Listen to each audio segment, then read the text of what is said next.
আসসালামু আলাইকুম। আজকের প্রতিপাদ্য বিষয় হচ্ছে এই জগতের প্রতি আমাদের ভালোবাসাটা কেন? কেন আমরা নিজেদেরকে ভালোবাসি? কেন আমরা এই জগৎকে ভালোবাসি? আজকে সেটার দর্শন ভিত্তিক ব্যাখ্যা করা হবে। আর এক্ষেত্রে আমি মূলত সাহায্য নিয়েছি the science and philosophy of religion বই থেকে। তো চলুন আমরা মূল ভিডিওতে প্রবেশ করি। আমরা আমরা আমাদেরকে জগতের সবচেয়ে বেশি ভালোবাসি, কিন্তু এটা আমাদের ভুল। আসলে আমাদের মধ্যে যে আত্মা আছে, এই আত্মার কারণেই কিন্তু আমরা নিজেদেরকে ভালোবাসি। আমরা আমাদের স্ত্রীকে ভালোবাসি, প্রকৃতপক্ষে স্ত্রীকে যে আমরা ভালোবাসছি, আমাদের কাছে মনে হচ্ছে যে স্ত্রী একজন পার্সন, আমরা তাকে ভালোবাসছি, কিন্তু প্রকৃতপক্ষে এটার পশ্চাতে মেইন কারণটা হচ্ছে আত্মার জন্যই কিন্তু আমরা স্ত্রীকে ভালোবাসি। আমরা যে সন্তানকে ভালোবেসে থাকি, আমরা যে পিতা মাতাকে ভালোবেসে থাকি, আমাদের কাছে মনে হচ্ছে হ্যাঁ তারা পার্সন, তারা ইন্ডিভিজুয়ালি তারা পার্সন, আমরা তাদেরকে ভালোবাসি, রক্তের সম্পর্ক। কিন্তু এটার দর্শন ভিত্তিক ব্যাখ্যা হচ্ছে, যেহেতু পিতার মধ্যে, মাতার মধ্যে, সন্তানের মধ্যে আত্মা আছে, যার কারণে আমরা পিতাকে ভালোবাসি, সন্তানকে ভালোবাসি, মাতাকে ভালোবেসে থাকি। আমরা টাকাকে ভালোবেসে থাকি, বস্তুর মধ্যেও, বস্তু কিন্তু আত্মার মধ্য দিয়ে প্রকাশিত হয়। সো আপনি টাকাকে ভালোবাসেন, তার মূল কারণটা হচ্ছে সেটাও তার সাথেও আত্মার সম্পর্কতা আছে, কারণ বস্তু আত্মার মধ্যে দিয়ে প্রকাশিত হচ্ছে। বাট আপনার কাছে মনে হচ্ছে কি আপনি ধন সম্পদকে ভালোবাসেন, আপনি টাকা পয়সাকে ভালোবাসেন, আপনি আপনার ফ্যামিলিকে ভালোবাসেন, আপনি একটা সুন্দর একটা সাউন্ড লাইফকে ভালোবাসেন, কিন্তু এটার মূল কারণটা হচ্ছে, এটার একটা অন্তর্গত কারণটা হচ্ছে যে এগুলো সবই আত্মার মধ্য দিয়ে প্রকাশিত হয়।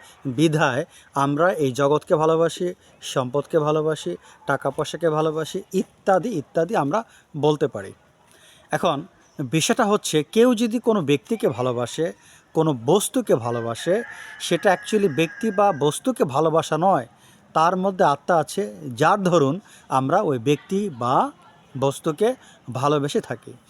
সো আমাদের দায়িত্ব হচ্ছে আত্মার সম্পর্কে শ্রবণ করা, আত্মাকে বোঝা, আত্মাকে বিচার করা এবং আত্মাকে ধ্যান করা উচিত। দেখেন, জগৎ বলতে আমরা যাহা কিছু বুঝি, এই বিশ্ব ব্রহ্মাণ্ড বলতে আমরা যাহা কিছু বুঝি, সমুদয় বস্তুর ভিতর দিয়েই কিন্তু আত্মা প্রকাশিত হচ্ছে। যেহেতু আমরা আমাদেরকে ভালোবাসি, মনে করেন আপনি আপনাকে জগতের সবচেয়ে বেশি ভালোবাসেন, আমি আমাকে জগতের সবচেয়ে বেশি ভালোবাসি। আর এই কারণেই কিন্তু আমরা অপরকে ভালোবেসি বা ভালোবেসে থাকি। যেহেতু আমরা নিজেদেরকে ভালোবাসি, সো এই কারণে কিন্তু আমরা অপরকে ভালোবেসে থাকি। দেখেন, এই যে আমাদের যে আমি, আমরা যে এই আমাদের আমিকে ভালোবাসি, এই আমিটা প্রকৃত আমি বা আত্মার ছায়া মাত্র। বিষয়টা একটু বোঝার চেষ্টা করেন। আমি আমাকে ভালোবাসি, কিন্তু এই আমার যে আমি, সেটা কিন্তু প্রকৃত আমি বা আত্মা।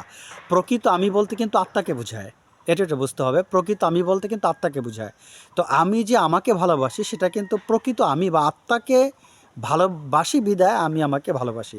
তার মানে এই আমাদের আমার আমার যে আমি, আমার যে আমি, তার পশ্চাতে আত্মা রয়েছেন।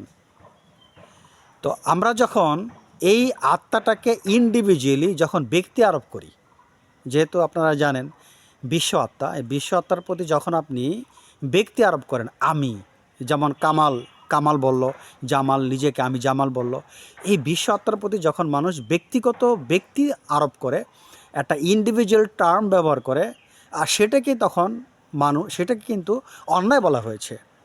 এতে সৃষ্ট অহং, আর সেটাকে অন্যায় বলা হয়েছে, সেটাকে মন্দ বলা হয়েছে। কেন?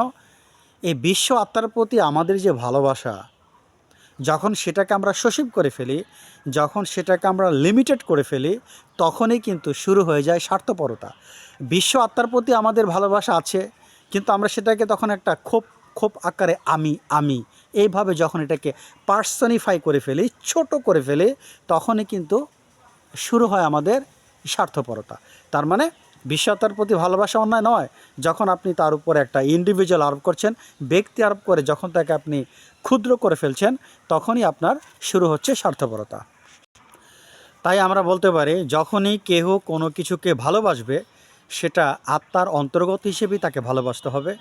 আর আপনি যদি তাকে আত্মার অন্তর্গত হিসেবে ভালো না বাসেন, আত্মা হিসেবে ভালো না বাসেন, তাহলে আপনার জীবন হয়ে যাবে কষ্ট এবং দুঃখের অন্তর্গত। এটা কিন্তু আমরা যদি জগতের সমগ্র বস্তুকে আত্মার অন্তর্গত ভাবি, আমরা যদি সমগ্র বস্তুকে আত্মা হিসেবে সম্ভোগ করে থাকি, তখনই আমাদের জীবনটা হবে সার্থক এবং পূর্ণ আনন্দময়। আজকের ভিডিও এখানে শেষ করছি। সবাই ভালো থাকেন। আসসালামু আলাইকুম।